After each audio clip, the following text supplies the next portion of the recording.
the other things are good too, but as a group, the Madison County Clean Power Coalition, we now have been recognized as a chapter of BREDL, the Blue Ridge Environmental Defense League. And they're a group of coalition of groups like us in a 7-state area that all have problems similar to ours or have had problems. So they're a great resource. And what I'd like to do is introduce somebody from that group, just to talk about BREDL. If you have a question, you can direct some questions to her. So Renee, if you'd like to come up, and then we'll see if somebody has some questions for you, or you might tell us a little bit more about BREDL. And it helps to be part of a bigger group. It helps even at the plant when they go, oh, now they're part of this group. So it's a way we can expand. Thanks, Renee.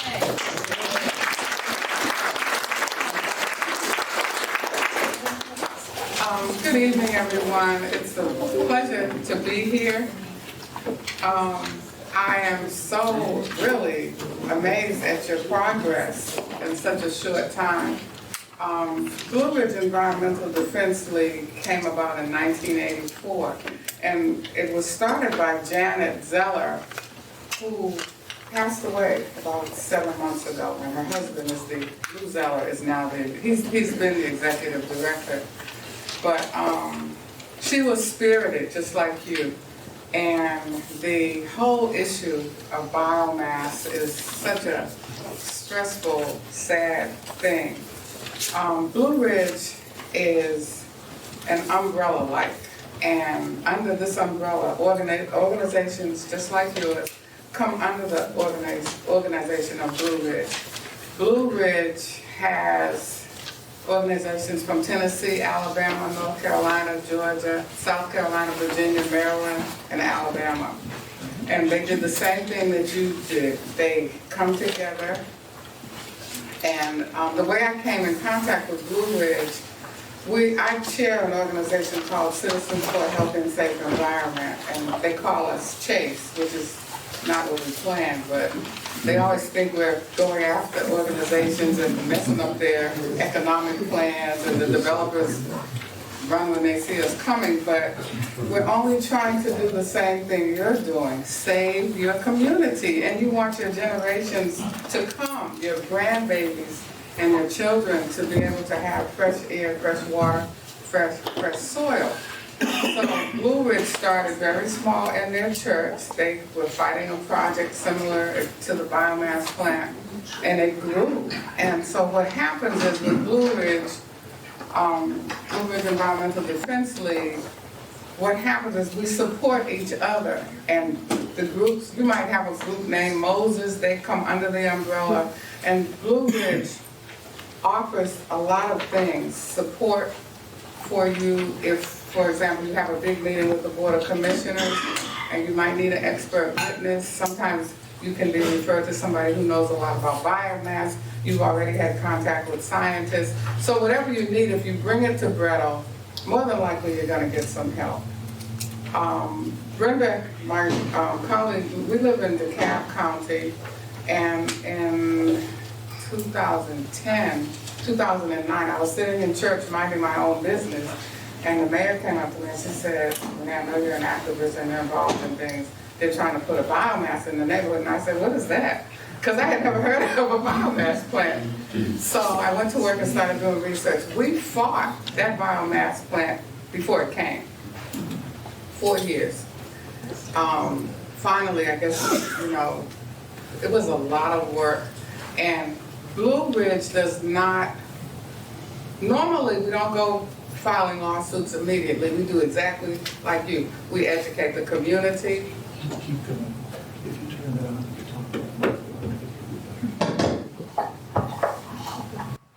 Thank you. We did the same thing, mobilized ourselves, did research on biomass, and so you're very much on the right track. I know it gets frustrating. We didn't get to a point where it was built and soot was flying around, but even the things you cannot see, the pollutants, they get into our lungs, and people that have respiratory illnesses, they exacerbate the illnesses that you already have. So you don't want this to continue. The creosote, the ties, railroad ties, that's a nightmare as well. You already know. So any resources that Blue Ridge can help you with, we'll definitely do that. Blue Ridge meets quarterly, and you're all invited to the meeting. We meet. We have a meeting coming up February 1st. It's in North Carolina. It's a long way from Georgia. And Jen Galler, some of you met Jen. Jen lives in Tennessee, and because I was away for Christmas, she said, Renee, I'll go up and talk to Drago and Ruth. So the meetings are excellent. You'll get to meet people from other states. You'll meet people fighting the Atlantic coastline, the Atlanta pipeline, not Atlantic Coast Pipeline, the Mountain Valley Pipeline, people fighting coal ash, all kinds of things. And even in DeKalb County, even though the biomass plant didn't come, we've had to fight an asphalt plant, a slaughterhouse, and I'm talking residential areas. You don't want that in your neighborhoods. Slaughterhouse, we had to fight a composting plant. Maybe they have better methods with composting now, but that was you don't put that in a residential area. So much to my disbelief, I went to a meeting the other day, the Development Authority meeting, and guess what they presented to us? Lithonia, Georgia has become a city of Stonecrest, and they want to put a biomass plant in our neighborhood. So we'll be joining you in the fight against it. And then when they bring these things to you, you have to be really careful because they come with very sophisticated talks. They'll say, oh, you're going to get tax incentives, and this is great for the neighborhood, and this is going to decrease the waste going to your landfills. Not so. So Blue Ridge has trainings. If you want trainings on certain things, Blue Ridge can offer that. And also, if you want strategic planning training, strategic planning helps you map out your goals, track your goals, go back and look at your goals and see where you are. And it helps you, you have all of your ideas and all your energy so that you'll have, it's like a guideline to follow. So, and some of the things you can do if you all have not done a health survey to see who in the neighborhood is ill, who's getting sick, who has asthma, who has OCPD, you can do that and you can present that. And also, as you do your work, you're going to reach a larger audience. You're going to have people coming to you who don't even live in your area. So the more people you have to fight, the better. And you have a good group here, a good energetic group, a good, not so happy about the biomass, but you have a lot of good things going on. So we're going to do some strategic training on February the 1st. So if you're interested in that, Lou will come here, so you don't have to come to North Carolina. So there's a lot to this, but we always remember that the power lies with you. It's not the Board of Commissioners, because without you, they'd have nothing. So don't feel, I know sometimes you feel discouraged and frustrated, because we feel discouraged at times too. So we're having a community meeting next week to educate people about biomass, because a lot of people don't know what it is, and don't want to know what it is. So we will be working on that for next week. So that is basically some bits and some parts about Blue Ridge. If you have any questions, I'll be glad to answer them. But we're here for you if you need our assistance. And it's funny how we're over in DeKalb County. We think everybody's just doing fine. They don't have to deal with any of this crazy stuff. But if you have any questions, feel free to ask, and we'll be in touch with Ruth and Drago. Gina is in Franklin County. We've been talking back and forth to her, Gina Ward. So I'm here. Oh, there you are. I'm here. You're thinking about Jerry's in. Oh my goodness. Okay. Sorry. So that's okay. So if you have questions, and feel free, I'll be glad to answer them to the best of my ability. And as I said, we'll be in touch. All is not lost. Maybe you can get the plant shut down. Maybe you can, hopefully the ties will go somewhere else, but it's doable. And there's hope, because I'm quite sure they never expected to meet any of you. So thank you.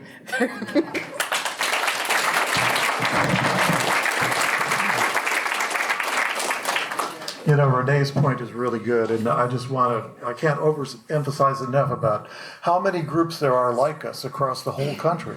You know, this isn't a problem here, like she pointed out, it's everywhere. But the more we pull together, the more we'll get done. Before I introduce Gina to talk about the petition drive we have going on, I want to mention that along with Join Brettel, in being part of MCCPC, we're going to start to have a membership dues that we'll ask you to pay. You don't have to pay. We're not looking to take money from anybody who doesn't have money. Part of the membership dues will go to Brettel. Brettel's a big organization and their resources are available to us, and we'll be taking part of that and sending it to them. The other part will stay with us. So we're asking for $25, and that'll make you a contributing member of this organization and a member of Brettel also. So if you have the money, we'd appreciate you joining. I mean, sooner or later, even we have to start asking for some money, so we are. But if you don't have it, don't worry about it. You're still part of the group. You never will not be part of the group. If you don't join officially, you're like a member at large, and your vote and your voice will be just as important as anybody who pays the money. So with that, and there's a table in back where Ruth Ann is sitting, and she has information about that. If you get a chance, she can answer some questions for you. I'm sorry, I meant to say, and I wanted to do this again, welcome to Blue Ridge Environmental Defense League. And I also wanted to say, keep in mind that attorneys are available for consultation so that you don't have to go immediately and pay $200, $300 an hour for consultation. So they do have attorneys that are well versed in environmental justice. Yeah, this partnership has us already through a bunch of hoops we'd had to jump through on our own. So it's really a great, joining of the minds. Okay, Gina, if you want to come up and Gina, sorry. Are these dues that people pay tax deductible or in some way? Everything is a donation. We're a 501c3, so even the donation is tax deductible. They don't, 25, if you go through the whole process and deduct that, it wouldn't amount to much, but it is. We're a nonprofit. So, and Ruth Ann can answer more questions about that subject. Donations and membership, they're all tax deductible now, so that's another advantage we have joining Brettel. And Gina Ward, sometimes I call you Gina because I had a girlfriend in high school. Gina, it's Gina with an exclamation point. I am so glad. Oh boy, I'm the girl in the room that doesn't need a mic.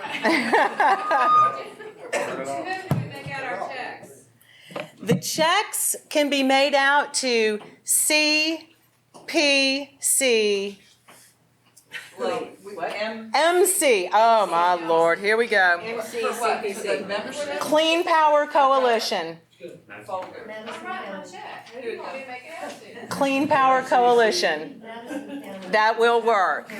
I will tell you that if you mess up and write the wrong name on the check, if you write Madison County Clean, it's going to cash. You know it will. If you write Clean Power Coalition, Madison County, it's going to cash. I promise you that. We won't have a problem with it. As long as you get that Clean Power Coalition, one of those words, all of those words, it's all going to be good. But she's got forms in the back to make it a little bit easier for you. Yes, we are a nonprofit. Your donations are tax deductible. And having access to legal services, that's a fantastic thing too. But I'm not here to talk about that. I'm here to talk about putting your feet on the street and some names on a piece of paper. I want to update you currently, as of about 20 minutes ago, on change.org, we had 1,345 signatures. Now those signatures, those are coming from all over. We've got some coming from other countries because you know what? Burning railroad ties for fuel is wrong, and we all know it. I'm really hoping to get more Georgians on board at a certain point because this needs to go to a higher level, and I need to have the proper petition for those people because that will be the petition where it really does matter. Right now, we are trying to change the mind of GRP. That's who needs to quit it. and they need to know we're unhappy. I have petitions available. You can take them to work. You can take them anywhere you want to go and get these signatures on them. These signatures are going to be presented so that they can see. You know, we've got this many people. We've got 28,000 people in our county. Now, how many of those are children? Probably close to 5,000 or 6,000, so you can knock that number down. So for us to be approaching the 2,000 mark, there's a lot of people out there that don't know about this. If you want to be a petition carrier, all I ask is that you sign up with me, and I have a way to contact you to retrieve your signatures at those key moments when we need to go to someone and say, we have this many. And it's just a great, it's for effect. What's the goal, Gina? What's the goal? My personal goal is 5,000. How many do you have right now on paper? On paper, I have, well, counted, I have 311. But I've had a lot of petitions turned in this evening, and I still have a lot of them out in the county that I have not retrieved yet. So that number, and that is why I wanted to talk this evening about the petitions. If you want to carry a petition, if you take a petition, all I ask is that you sign my sheet of paper with some kind of contact information so I can shoot out an email, so I can send you a text or give you a phone call and say, hey, you got that petition, how many signatures, so that I can get that count going. The main point of this too, or another great point about being a petition carrier, is it invites conversation. And to be able to have that conversation with people, hey, do you know this is wrong? Would you sign my petition? Do you like the smell of railroad ties? Sign my petition. And is that your husband back there? Sign the petition. Is that your 18-year-old over there? Sign the petition. And at this point, because I said 18-year-old, I want to introduce to you a faction of this county that I am introducing in that is partnering with us, and I'm absolutely thrilled. I will hold these up. Wait, we'll practice our shaking. Look at all these signatures. All these signatures were collected at Madison County High School. Did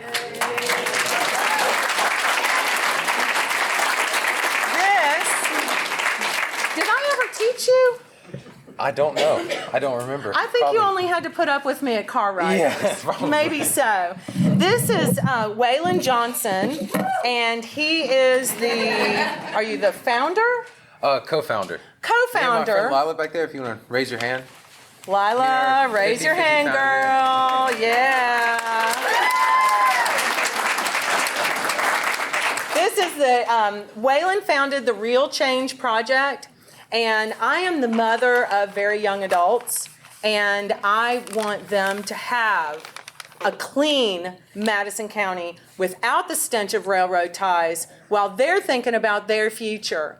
On a personal note, when we purchased our property, it's cut into 5-acre tracts, and our dream was always to have a place for our kids to come back to, build a house. All they got to do is throw a house on that property, run a line from the well, and I'll have my babies right there. Well, they don't want to come back now because it stinks like railroad ties and it sounds like a 747. And that's why I pulled our youth into this campaign. We're partnering with them. These kids, I'm not going to tell everything you do, but these kids are going to be a force to be reckoned with.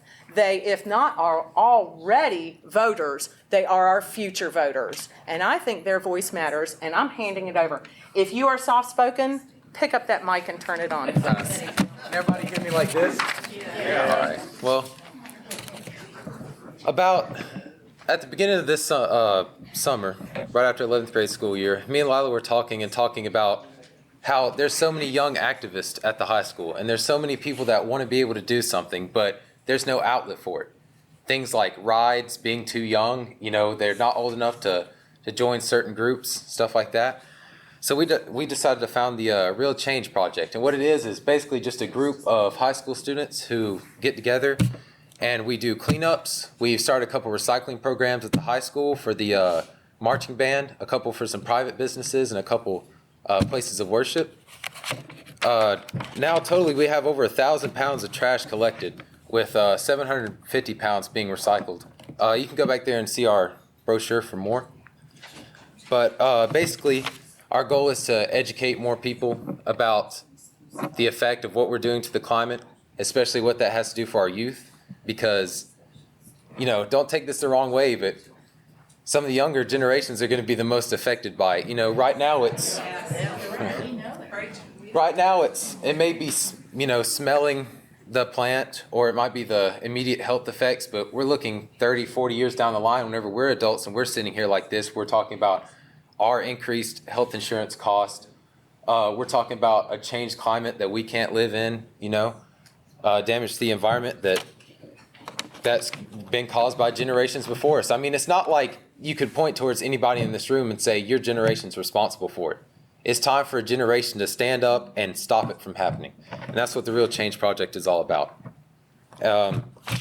If you want to join for one of our cleanups or recommend us a cleanup, our contact information is on the back of our brochure. We do a lot of cleanups around Athens, a lot around Madison County. If you're interested in starting some kind of recycling program for a business you work at, if you're interested in just helping us, volunteering with us, it takes a lot. Just recently we had to make a trip to Charm, which is a recycling place out in Athens. We had to take 271 pounds of recycling just from our recycling programs alone. And it's a really great program. If you know any of your children, any kids in high school who would be interested in it, even if they don't go to our high school, it doesn't even matter your age. Just let us know. Meet me back there towards the end of it. Talk to me for a few minutes if you can stand it. And, check out one of our brochures.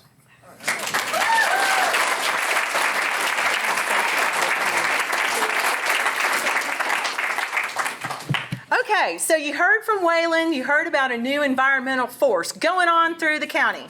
Now, what can you do? I can tell you, you can carry a petition, but you can do more. If carrying a petition is just not floating your boat, we have a committee sign-up sheet in the back of the room in front of my 4-H poster back there at Drago.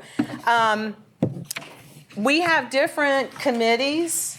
They're outlined over there. I'll run through them real quick. We've got a health committee, monitoring for illness clusters, documenting health-related issues, establishing contact with healthcare professionals. We have a research committee, collecting scientific, health, and legal information about this. We've got a communication committee. Well, that's pretty obvious, right? Writing letters, contacting the newspapers, press releases, anything like that. Our historian committee is the committee that's really organizing everything we bring in. So when we find all these health documents, when we find these notice of violation, when we find the permits, all of these things go to our historian committee who catalogs, organizes, and then they sift through. If it needs to be uploaded onto our website, no problem. It's right there at our fingertips. That individual back there in the corner has done a fantastic job of just organizing everything. Thank you, Ruth Ann. She would be the one you want to talk to if you need to find anything. And then we have the fun committees. We got the petition committee, as I say, and the other fun committee is our protest committee. Our protest committee, we're organizing a few things. We haven't let the cat out of the bag about when, but we're going to get out there. We're going to hold up some signs, and we're going to let some people know. We're going to do it every single way we can. I remember speaking to someone at the very beginning of this, and this person said, we're going to throw everything against the wall, and we're going to see what sticks. Some things fall, some things stick, and we're going to go with it. Before I finish, one item of housekeeping this evening. At 8 o'clock, the library shuts down. All those doors out there will be locked. The only way you can leave is to walk past all of us, and go out that door right there. That will be our exit door right there. And then we won't set off any alarms for the library. We still have access to the bathrooms and the water fountains, but that's the only exit after 8 o'clock. So with that, I am finished. Thank you for coming.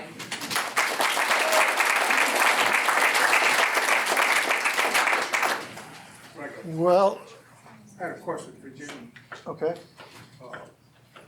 Question for Where, not necessarily, is the television stations on board, or can we expect to have them to come and help us to get this out in the state, get this everywhere?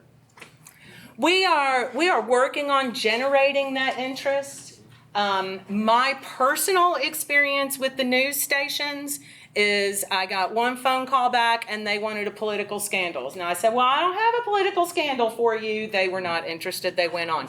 We are shaking that tree repeatedly and working on that.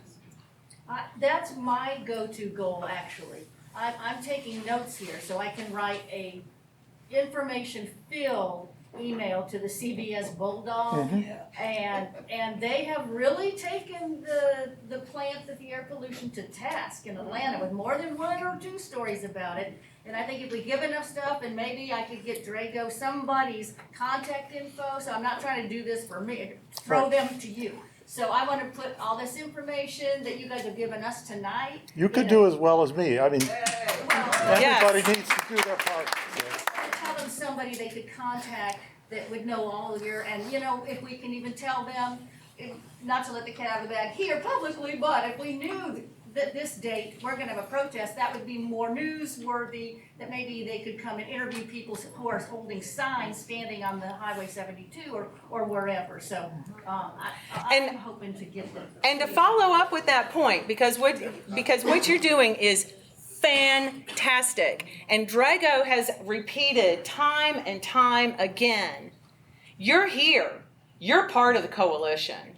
If there's an idea that you have, if you are driving down the road and you're like, oh, that's it, I am calling so-and-so, or I am sending a letter to so-and-so, you don't have to ask us for permission. Go shake it out. Go see what you get. We need people on the street helping us with all of this. There's so much work to be done, and we can only make so many phone calls during the day. We can coordinate everything later. So keep doing anything that comes to your mind that you think will help. And that'll be beneficial for all of us. If you are concerned that you might be doubling what someone has already done, check our website. It is full of permits and everything that we have found out so far, you're going to be able to pull up on that website. Then you can say, oh, well, they didn't check this. Well, have at it. Own it. We want you to be a part out there doing whatever works for you.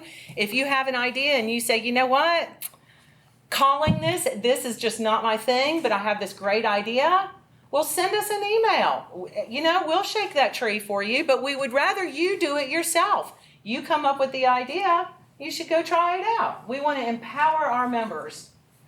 And could I say, if you haven't checked out the Madison County paper lately, keep supporting them because they do a damn good job of presenting every.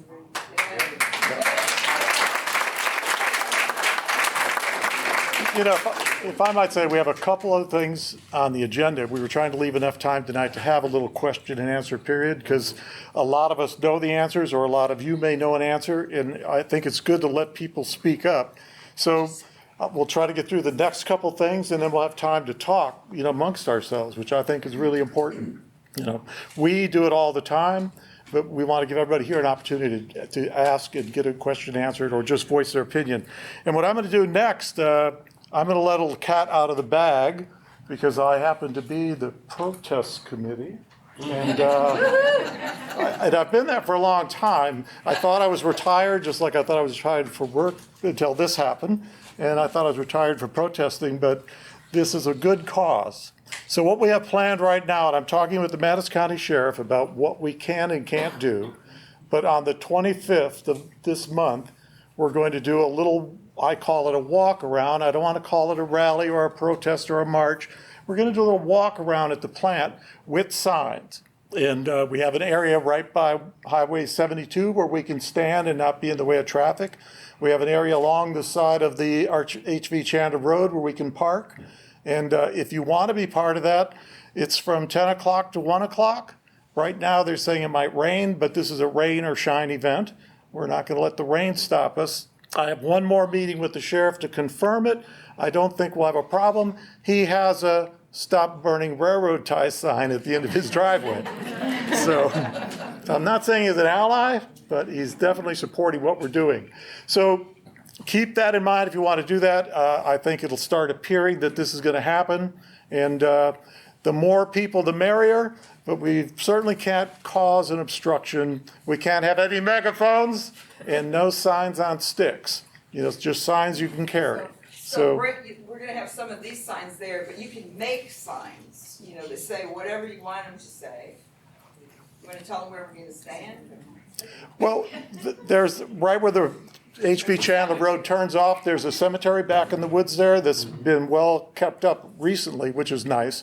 But there's a grassy knoll there that we can stand on, so traffic on 72 will see us, and people turning in the plant will see us. There's also a retaining wall, and if we go, I want everybody to stay on the top part of the retaining wall, on the grass behind it, not down by the lane of traffic, because actually it's just dangerous to be down, even though there's space there, but we'll stay above that.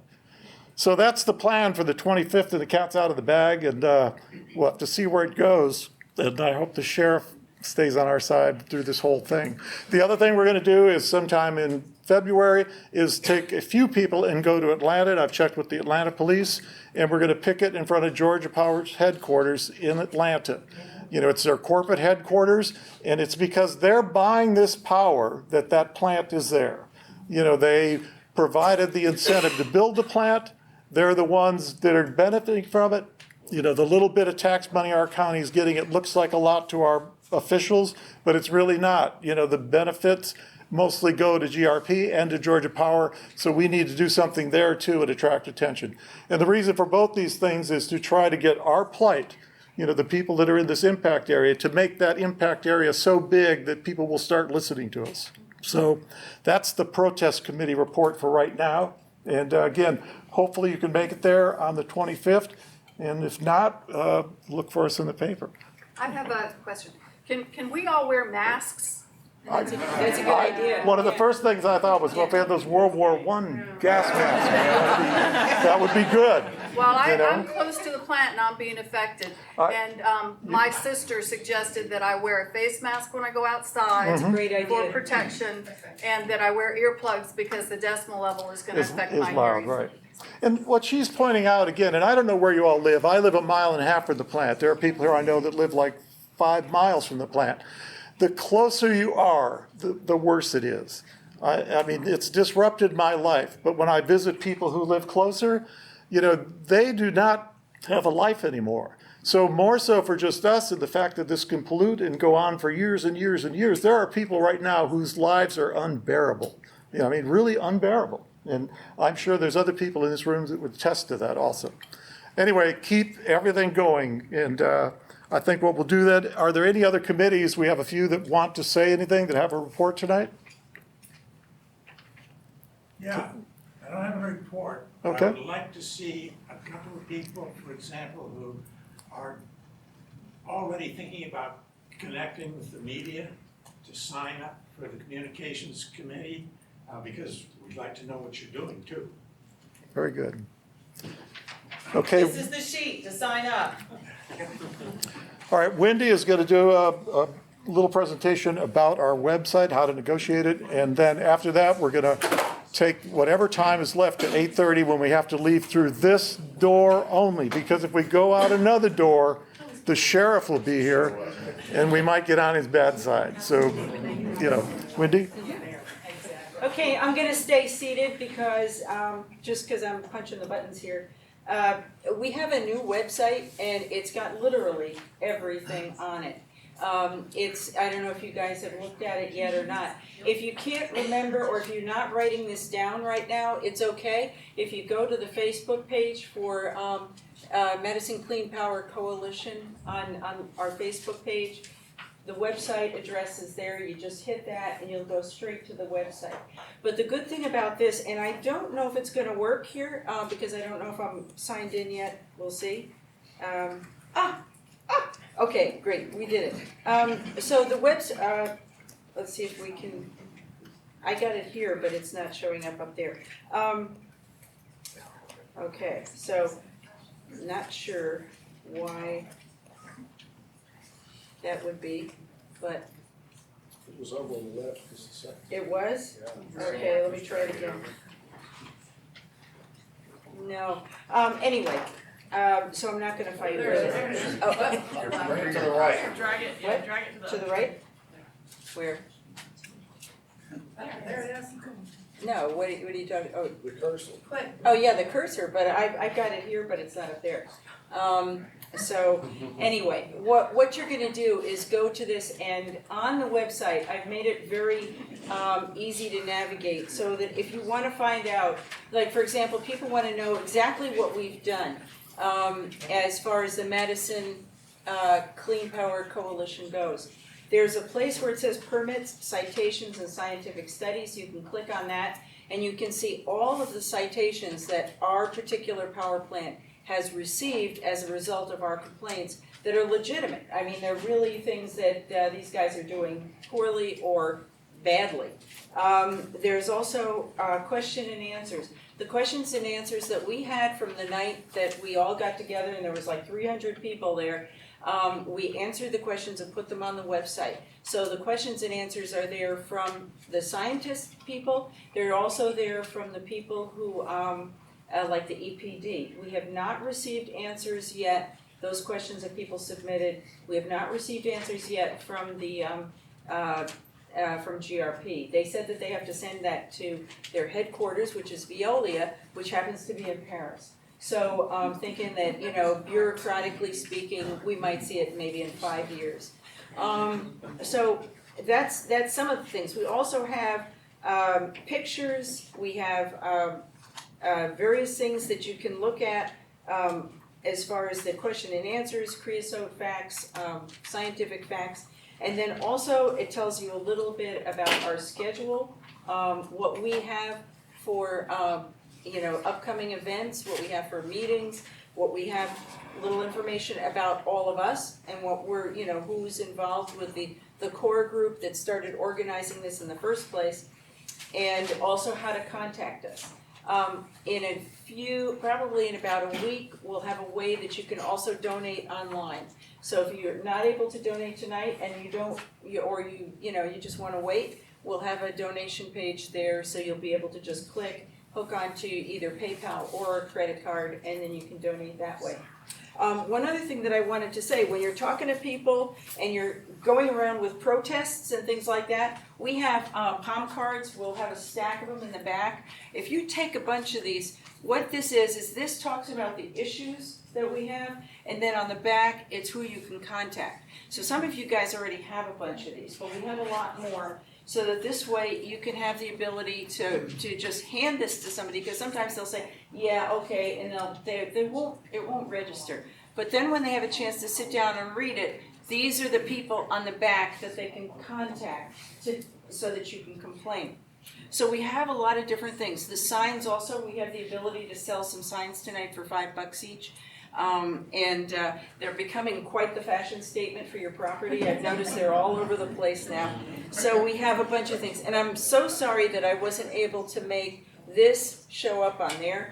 But, you know, maybe someday I'll be able to figure out how to get this thing to talk to the other thing. But anyway, so that's it. And like I said before, if you want to access the website, the easiest way is to go to our Facebook page and then just click on it from there, and you'll get literally every bit of information you could possibly want. Okay?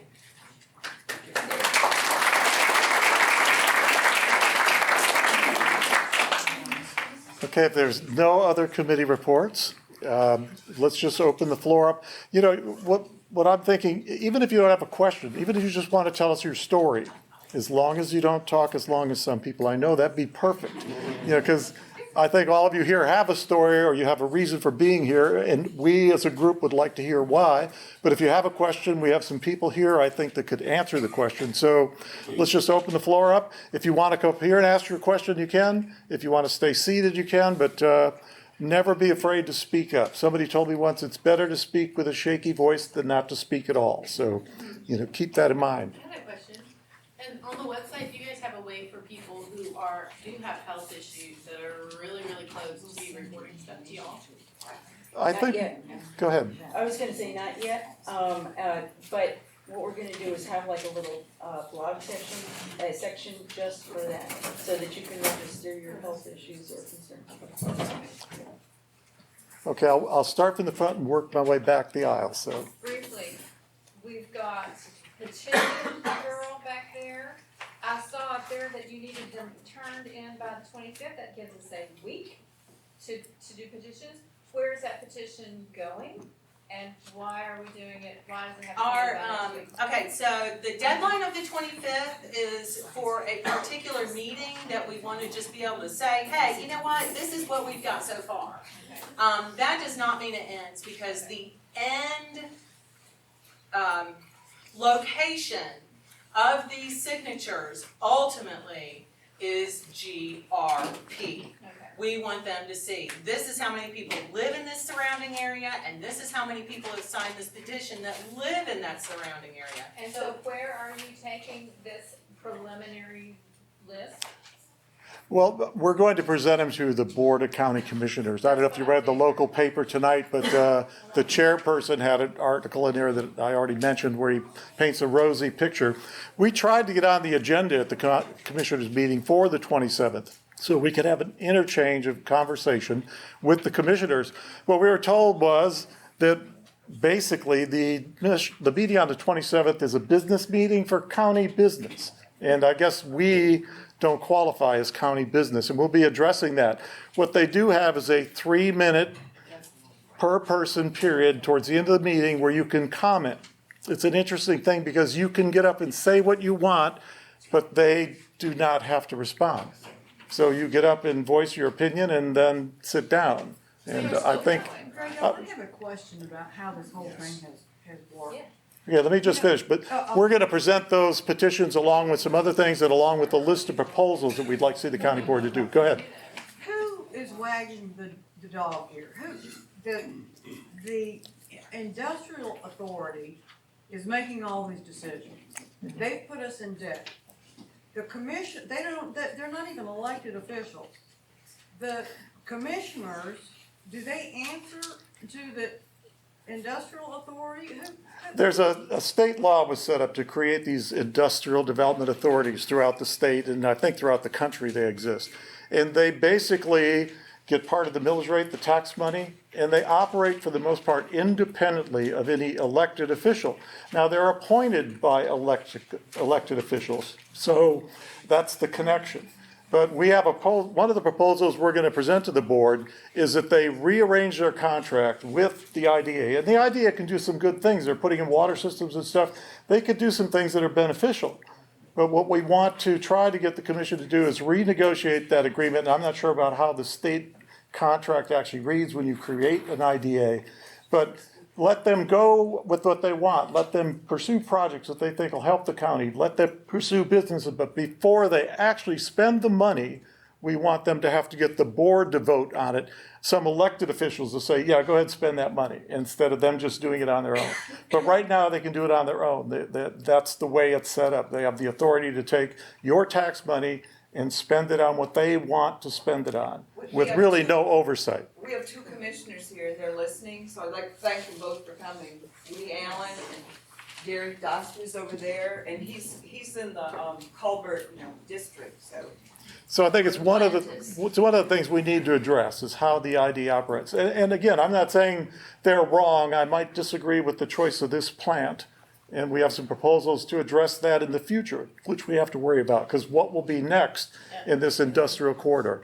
I'm going to let some other questions. One thing to remember too about the IDAs, they levy a millage rate. Mm-hmm. So they've got that kind of authority. So they're paid for by our property tax? You're saying our property tax? They levy a millage rate like Yeah. other So we're paying for entities their- in the government, so they do have, they are, it's taxation without representation. Yeah. They have had meetings where they wouldn't let. That is They wouldn't let original. the newspaper people in, and locked them out of the room before. This has been years ago. Well, and I want Things everyone in like- the room to know also that it came to my attention recently that they are now going to be part of the tax, the tax collecting. They're going for benefits.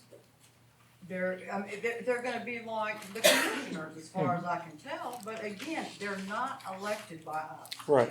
I would like to add something very quickly. Back here on the table, on Ruth Ann's table over there, and this table over here, you'll see our palm cards. And some of y'all have already heard my spiel about this, but some of you have not. These palm cards are back there, and they have talking points. But on the back of these palm cards are, sorry guys, the email and phone number of your county commissioner. But we're having questions about the IDA. That information is on here as well. The person to talk to. Use your voice. Your signature on a piece of paper is me speaking for you, saying, look at this person that signed. But when you pick up the phone and when you get on your keyboard and you start sending messages yourself to these people and asking for answers, that's when our group owns it and we take it somewhere else besides in this room. We're going to take it out of this room. And we're going to demand our answers as to why is this going on. Our executive director of the IDA is Frank Ginn. Oh. And you may, now, Ms. Ward's trying to put her eyes on. Send him an email. Give him a phone call. I will tell you this. He will call you back, and he will call you back quickly. He is very good about answering his emails. Believe me, I know. Don't hesitate to grab one of these and use your voice. Ask those questions. If you have no idea, if you're on a steep learning curve like I have been through this, they owe you an explanation. I can sit here and tell you everything that I have learned through all of this, or you can demand the answers from the source. There have been some recent changes to the IDA as far as people on it, and I do believe that some of that decision making will slow down. I'm not saying it will change, but more questions will be asked based on some of the new people. And I agree with that completely. I was at a meeting where something was being proposed that involved spending money, and I won't go into details, but at least people on the board questioned what was being done, questioned why there was a rush, and put it and tabled it. And that's what needs to be done. But again, our proposal would be eventually to say the county commission should have final say-so over spending taxpayer money. Virginia? Do we have copies of all the legal contracts between the county and GRP? We do have copies of the contract there. We have the contract about the water with the city of Elberton. And I just recently got the latest last year's audit from the IDA to see just how much money they're spending and what they're spending on. So we do have access to those things. Can we see them on the website? Yeah, we just finally, the website just for some magical reason unknown to me. So what you can do is click on permits, and then you can scroll down, and literally every single document that you guys send to me, it'll be uploaded within the next couple of hours. Okay, so, yeah. Does, in that body of paperwork, Yeah. is there a specific use for the property that has been filed? A building permit? Do you have that? Well, I can say this, that the property, when it was bought, first of all, by Paralam, and they made beams there. So it was zoned industrial at the time. Right. So then it went to Weyerhaeuser and a lumber company, and then finally GRP bought it. But And GRP changed the use of the property from building beams to burning. but it was zoned industrial, so they met that So requirement. just because it was zoned industrial. They didn't have to go through the process. And if either commissioner knows if I'm speaking right about this, but there wasn't any local zoning change that had to be made to allow them to go in there. How do we fix Building use that? permit? Well, they've been issued building permits, and they've been issued permits to even put a culvert, cover it with gravel, and we've checked on a lot of those. And it's one of the problems, other than some of these violations we found, they're good at crossing all their Ts and dotting their Is. I mean, that's their business they're in, That So- memorandum of understanding, go up a little bit. I mean, make the list, cause I'm going down, right there, this one. As far as we know, that's the only permit, right? It's an understanding with Elbert County to provide about the water. But there is no other contract that we I'm know. just curious, is there a way for us to fix that, where if a business wants to come in that's doing something totally different, they have to get some kind of approval? Especially if they're emitting things and making noise and making bright lights all night? Well, right, Industrial zones. right now, they're calling that section of the road, because they have the water pipe in there, an industrial corridor, which to me is a horrible sounding thing, to turn all that farmland into an industrial corridor. We need businesses, and I'm not opposed even to bigger businesses, but there are businesses that exist that are user-friendly, I mean, for everybody. And another proposal that we'll present to the board is that they form a citizen committee, an environmental committee made up of citizens of Madison County that can at least review proposals for business and stuff and get back to the board and let them know what the environmental impact of that particular business would be. And it'll just be an advisory committee, but it could at least do some research, and we'll point out to the board, there are people in this county, professional, well-educated people who could sit on a committee like that and at least inform the board whether or not it's a good thing to do. So, and some of these proposals I just wrote down, so even the core group may not have heard them yet, but I'm just letting them out of the bag. A But way to change the zoning on this area? it would be late now, yeah. Side of it, but the rest of it, let's protect what we've got and not let this happen anymore. Zoning may not be the important issue here. Madison County unusually doesn't require business permits. The county doesn't require business permits. They had it for 6 months, and then they gave me my money back for my business license. Okay, I'm gonna take another question then. I just think that the strange thing to me is that by them not having somebody here, it seems arrogant. I mean, it seems like they have a sense of hubris that, and an entitlement that if I had that business, if I was GRP, I would want to stay in touch with my community. And if I heard that people were upset with me, I would want to have a representative here and take notes down, maybe even have a PR. Somebody like during the, let's say they're operating and it's too loud, a number I could call and say, it's kept me awake again last night, or the smell, or somebody I could talk to.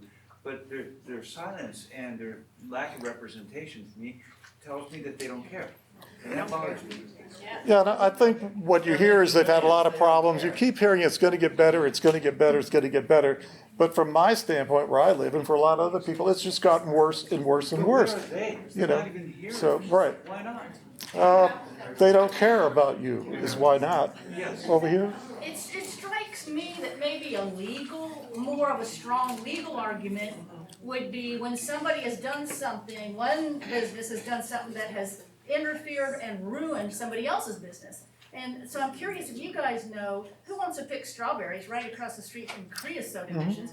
And Chris and Otis, they're organic farmers in Colbert, and I love them dearly. I love their produce, and I've already thought, I don't know if I want to buy from Chris and Otis anymore because that's just blowing onto their greens. They seem like they would have a legal argument to go to court and go, they have ruined my business. Any idea if anybody's done anything like that yet?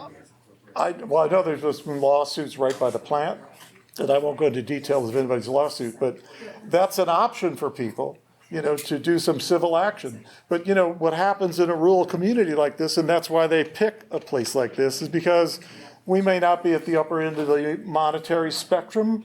We might not be able to afford a lawyer, and I've already heard that they have money and lawyers if we want to fight. So I think those are good things to do, and that's why joining Lakewood Brettel and keep growing and keep talking, so then eventually we may be able to do something like that. Back here? In one of the articles a couple weeks ago in the paper, there was some research about this DRP has a biomass plant in Lumberton, North Carolina, and that plant has actually been shut down because of all of the things that they are doing and releasing into the air and that type of thing. Is there a similar community organization in the Lumberton area that you all are aware of related to that plant that we might be able to connect with? I personally am not aware of it, but this joining together and networking is really important. Because If you whatever's were, happening up there is going to be happening here. If you were So looking if for- that can provide a roadmap for how we can approach this. Okay, sorry, I'm volunteering. I'll go. I was just going to say, come to our next meeting with a report, you know. Knowing that you all are gonna take some petitions to the Board of Commissioners meeting, and while it may not be open and there's only 3 minutes and things like that, is there a plan to at least have people show up, even if we don't speak, so that, you know, we are. I'm showing up, I'm getting my 3 minutes. There you go. Okay, so a potential next step for all of us is to show up at the next Board of Commissioners meeting. Yeah. And check on that North Carolina thing. It will be on, and I'll report back about Lumberton. What's that? The reminders, I always try to post reminders. I will make them super visual on there. I usually put some kind of reminder on the updates. I can get more updates out, you know, hey guys, Board of Commissioners, hey guys, IDA meeting.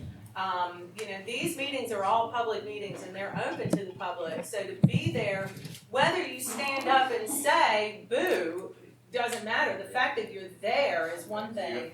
Another thing is you also get to meet your representation that way and be able to identify them so you know who they are in the grocery store and you can say, hey, I'm so glad you're buying bottled water today.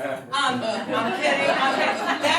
That's me. But I will post reminders for public meetings in Madison County so that you can, you know, oh yeah, I got this coming up because I want this up in your mind a lot. I will say that, like, I've been to a bunch of meetings at the Athens Commission, and they'll be there till 9:30 and 10 at night. And one of them, when someone was telling me, was like midnight because there were so many people who got their 3 minutes. And I'm just saying, if we want to just storm the And take your 3 minutes, right.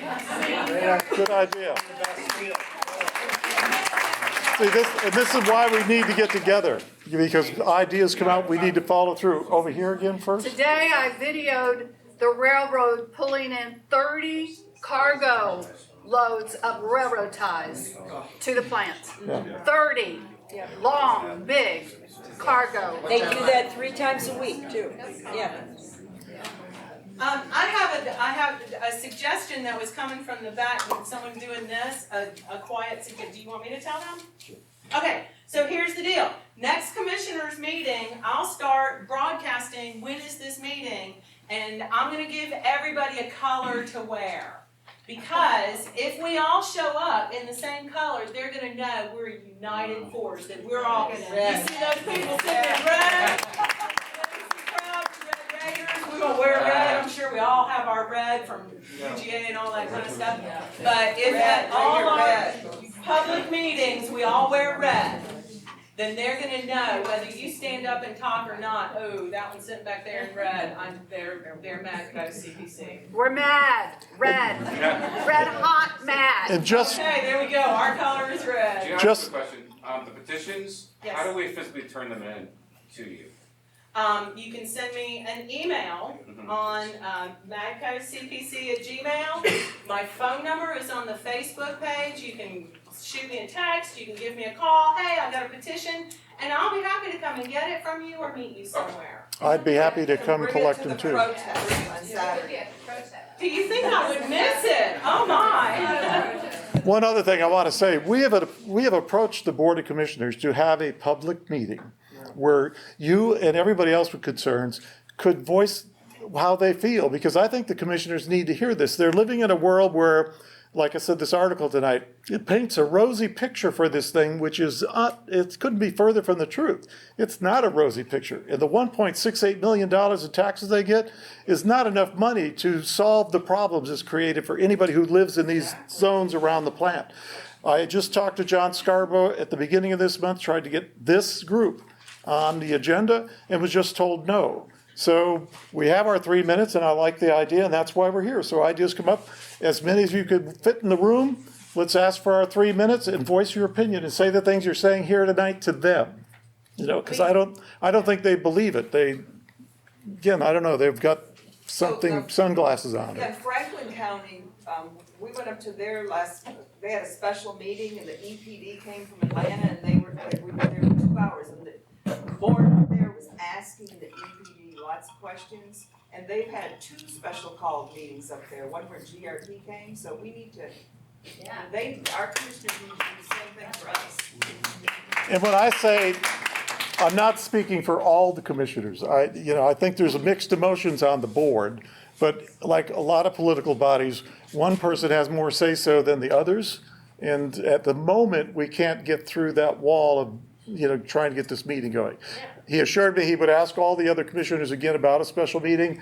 I don't know if John has asked you about having a special meeting over the past 3 weeks since I talked to him, but. I would love to have a special. And we would love to have one with the commissioners, So, all right, other questions? We still have a little over 40 minutes, 20 minutes? I just have one comment. People keep saying, how did this happen? How did they? One thing that was so strange, when I was getting involved with this at the very beginning, I found that the EPD had published that this was a plant that was coming up in our area, and that they had supposedly published it, and supposedly they had gotten no reactions from anybody in our county at all, nothing negative, nothing positive, nothing. And the reason why was because they published it on their website. Who goes to their website to look at the permits to find out what's coming up in like say Dahlonega or something like that? You just don't do it. So it wasn't something that was published in our newspaper or even the Atlanta newspapers. It wasn't in anything other than the EPD's website in some weird place that if you navigate it for 15 minutes you can find it. We need to put that on our website. We need to put how you sign up, because I signed up to the EPD. You can do it, but again, it's one of those things where you're doing a bunch of other things, and how do you know to check when there's some new development? Well, they send you an email, so if you sign up for it, but what I read, so they send you notifications and they permits that are coming up, and there's a public comment period. But out of the whole state of Georgia, only like 4,000 people have signed up for that. So I don't know what the population of Georgia is, but can you imagine if only 3,000 or 4,000 people are looking at those notifications? And they got now zero. I'm reading them all the time, The EPD got 0 comments from Madison County saying that, so they figured, okay, everybody's cool with this, so we might as well just go ahead and put the power plant up because they want the tax revenue. And to piggyback on that, the subscription that you can do on the online site, and you get on the EPD and then you go to subscribe, and if you hold your tongue just right, you find the exact place where you get to subscribe to it, and lo and behold, I just got a notification today about something. I read But that is the air division. That's just the air division. So if you're concerned about your water, you've got to actually call them. They're working on an email notification system, and they send you a hard copy in the mail once a month currently is when I'm getting them. And so that, if you are concerned about our public waters, our Broad River, or anything like that, you have to go to the water division. It's completely separate with the EPD, and sign up for that. And I get them. I'm watching for. Will y'all be posting that on? I'm happy to sign up, but if you're getting them, and I can give them to Wendy. That's So part far, of what you get is notifications of certain permits, and there are certain permits that I'm looking out for that GRP wants to have that I don't want them to have, and so I'm watching that permitting process like a hawk. But if anything applies to Madison County, if it comes through on the notifications, we'll post it and definitely throw it on, the email and the Facebook. Well, and you talked about a learning curve, and she's talking about Lumberton and things like that, but I presume Gretel Renee? Is that correct? Y'all have done this legwork. Yes. Or many of your other coalitions have already, Yes. so we can already learn You can from you. We get don't all- have to go. No, We you can know. talk with, you can get all types of testing. Right. You can get testing to see what's coming in the plant, what's Right. coming out. And we can still learn from places Yes. like Mm-hmm. Lumberton, but there's our source. Yes. Okay, Michael? Well, one of the things that I keep hearing about is the sound ordinance or the lack thereof, but they have shut me down a couple of times for making a little bit too many rock and roll music. Well, we can all, we understand that, we know you. Yeah, well, how does this plant get by and yet there's an existing sound ordinance at 10 o'clock? I mean, you might not be able to get them off at 7 o'clock, in the evening, but at 10 o'clock they ought to be quiet. One of the proposals that we're going to present to the board is going to ask them to reverse the decision they made in August at the Board of Commission meeting, which basically exempted industry from the noise ordinance that the county has. Now, we were. And I knew about it and spoke about it, and it still happened. The amendment passed, And there are some technicalities there. It was an industrial zoned area. They are an industry, but so they may have been able to make some noise. But in a sense, what they did was just took the legs out from underneath anybody in this room from even pursuing it. So if you want to pursue it with a civil suit about the noise, they can say, well, the county government says we're exempt from that. And they should reverse that decision and at least judge every noise complaint on its individuality, and the outcome should be determined by that, not where one has more weight than the other. Because right now, GPR has all the weight in the world. They even have the county backing them with making noise. So, The thing that makes me really angry, oh, sorry, I thought you pointed at me. well, I did, but all right, we'll go back here first. Okay, I read something in the newspaper, I was half asleep when I read it, but there's some kind of scandal, they opened up a court case over the finances, like the shareholders were lied to about the money that's being invested in this plant. Some kind of federal lawsuit, yeah, and it was pretty huge, and I was half asleep, but I'm like, wait a minute, they're in trouble for lying to their shareholders, and so how do we trust them anyway, it's, I'm happy to see those in the paper because it's evidence that maybe even the county has put too much faith in what these people have told them. I mean, I don't think any of the commissioners knew that it was going to be as bad as it is, even though some of them, including the chairperson, still feel that, oh, no, this can all be corrected, this is going to be heaven for us. But these stories wake people up like you to the fact that maybe the people that own this company, and the number gets smaller and smaller and smaller down to just a few and their investors, and I have seen and have not researched, but there are other lawsuits they've been involved in. And it just seems like they're maybe not as on the up and up as we would have them be if it was our Well, choice. I was lied to about the kind of equipment they were gonna be using to Right. burn they were gonna burn the railroad ties first place, then it wasn't up to standard, and so it should be burning hotter or something and should have more protection, and it costs too much money, and so they take all this money and then they don't invest it in the safety, and it's just. Well, in this case, they had most of the stuff in place to burn railroad ties, even though they were saying they weren't going, they didn't say they weren't, they just never said they were. They were just gonna burn clean construction, they were gonna burn wood chips, and they were never gonna use the railroad track spur that comes into the plant. Well, all that was as big a lie as they told these investors who were going out on a limb trying to raise money. So they're not to be trusted. A lot of the people there, I like some of the people at the plant, I've met them and talked to them, several of us in this room have, and they're all nice people, they have jobs, and they want to protect their jobs. But the truth of the matter is, I think at corporate leadership, as far as this GRP goes, you cannot trust them to do what they say they're gonna do.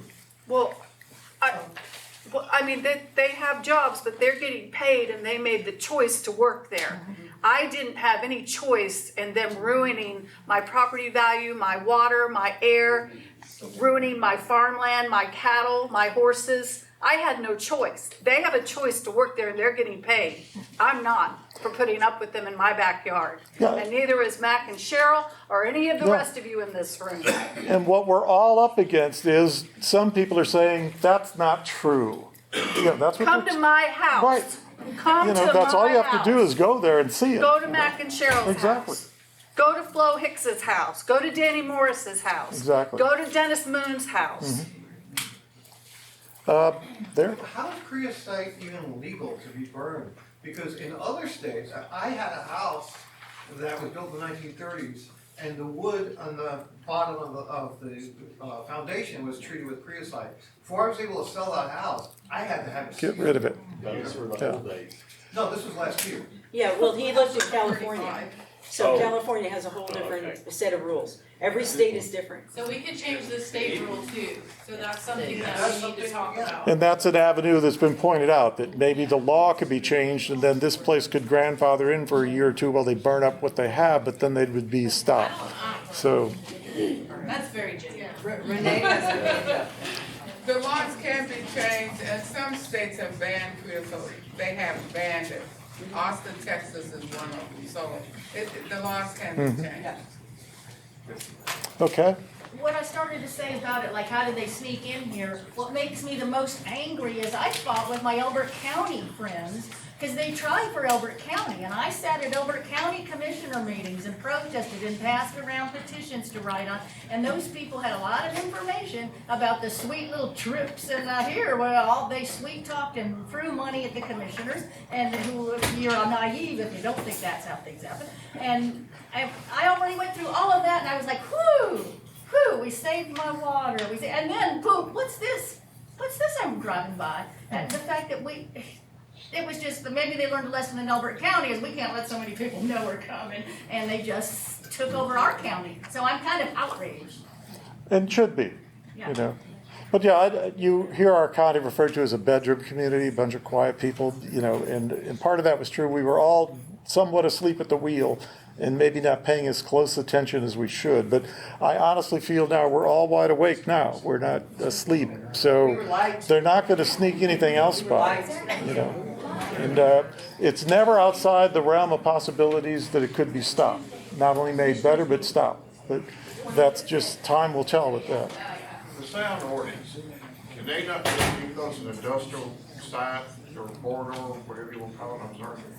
But, I mean, normal business hours or to get that noise, I mean, I feel the people that live around there, it's probably had suicides by now. I mean, it's deafening. To me, the noise is always thrown out there like, well, it's just the noise. But the noise is a big health problem.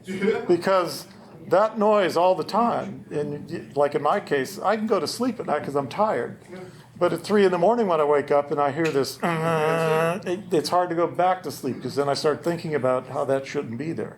There are numerous studies done on noise-induced trauma, and I mean, I have had those moments. I had one of those moments a couple of weeks ago where, I mean, I cracked. I couldn't take it. I'm 7/10 of a mile, and it was so loud, and I just couldn't stand it. And I mean, I was 10:30 at night, and I was on the cell phone. I called the plant manager. I called the dude that's in France, Kieran, the big guy over it all. I mean, I called him, and you know, I had, You called me? I called you. I called him. I mean, I was desperate.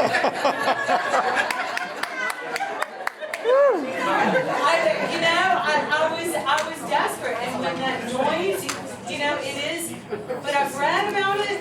Okay.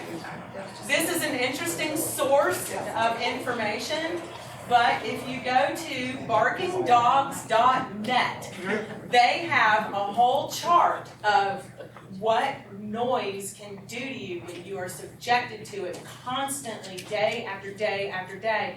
And I mean, it's like your blood pressure first thing, and then the rest of your body, I'm sure our health professionals in here can tell you.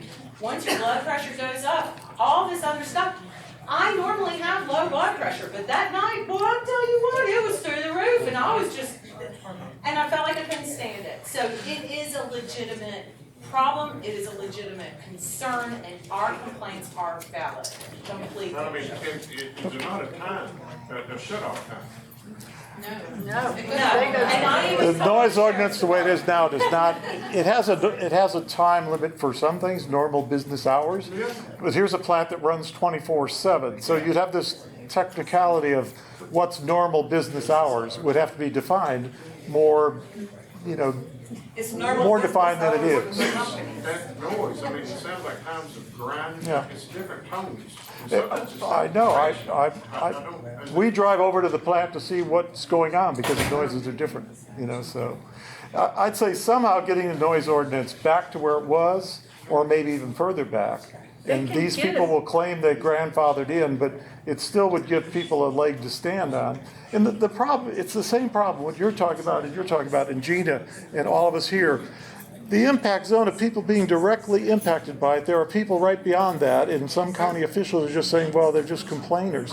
It's way more serious than they seem to realize, and that's what we have to get across collectively, that this is serious. It may not be affecting you all the way up on 98 before you go into Banks County, but if you live a half mile from the plant, your life has been destroyed. And they think, oh, you're just over-exaggerating, it's not really destroyed. But is your life somewhat destroyed? It is. Gina, her life is destroyed. And they don't seem to grasp that what they should realize that even if 10 or 15 or 20 or 100 people, citizens of Madison County, their lives have been altered, something needs to be done.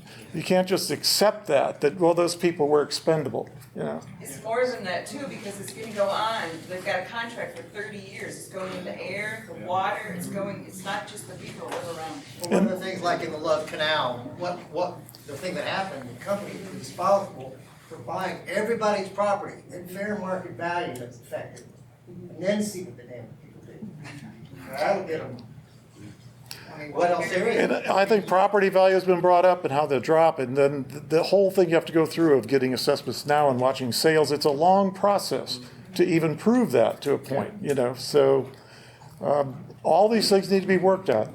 But is there not nothing they can do to silence, case it, or do something? I mean, we're grown people, they teach them over to get a catalyst or something, is there not anything they can?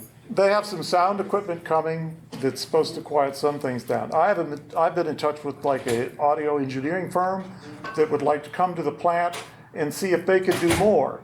And the plant's been receptive to that suggestion when I've gone over there and talked to them. But then it's a matter of money, like who's going to spend another $1.68 million, like the tax money, to add some walls here and things there to deaden the sound. What I'm afraid of, though, is we may not get to a point where it's acceptable. I'm not sure if that point's reachable. So, How about if we measure the sound decibels? If we have our iPhone maybe has an app, and you can measure it, and then you can chart it online. Everybody could write down, at this time, at 3 o'clock, at this address, it was this loud, and then everyone can just. yeah. We have It's got up to 100 decimals. Yeah, we have many times. Yeah. Wait, it's gotten over to 100 decibels? Yeah. We have seen. Yeah. Is at 80, over 80. Right, exactly. Everybody has a little sound app, and periodically we all run over there and measure it when they're, especially the steam times, when they're emitting this really loud screechy steam. But there's lots of other times, like when they're grinding the railroad ties, but we've been measuring those. And it doesn't seem to make any difference. You tell people that and they go, oh, well, it's like that's what happens here. But at his house, if you measure it from his front porch. We've been measuring it from everywhere. Everywhere. Yeah. Okay, we're almost out of time. Renee, she traveled it. One other thing. Have you guys, before the plant came, did anybody get a chance to look at the environmental impact study? There was not one. Noise study, There was no Nothing. impact study. So there's been no noise study? No. Okay. I'll talk to. Okay, we can take maybe one more question back, and then we have to clear out here. We have to go out this door. Don't make the mistake of going through there and opening one of those doors, because we'll pay for it. What was your last question? So, my question was to Renee. My question was to Renee. Okay. So, first of all, burning railroad ties is horrible, and most importantly, I think it's the toxic chemicals that come out of those smoke plumes. But in your experience, what is the most the thing that hurts these makes the best argument for us? For example, do we need dead fish and dead frogs? And do we need We've got 'em. hundreds of protesters going around, and do we need 20,000 signatures? Or we just need one of the three horrible things that are, one of the three things that will, what's the most effective? I think all of your efforts need to continue. I think that keeping the pressure on makes all the difference in the world. And I will definitely talk with Raymond about a noise study, because I have never seen anything like this. I have not, the suffering, the fish kills, the contaminated water, and then you have babies going to school here. Yeah. You have kids in elementary school, you have babies in living right daycare. next to it. Okay. This is ridiculous. Unfortunately,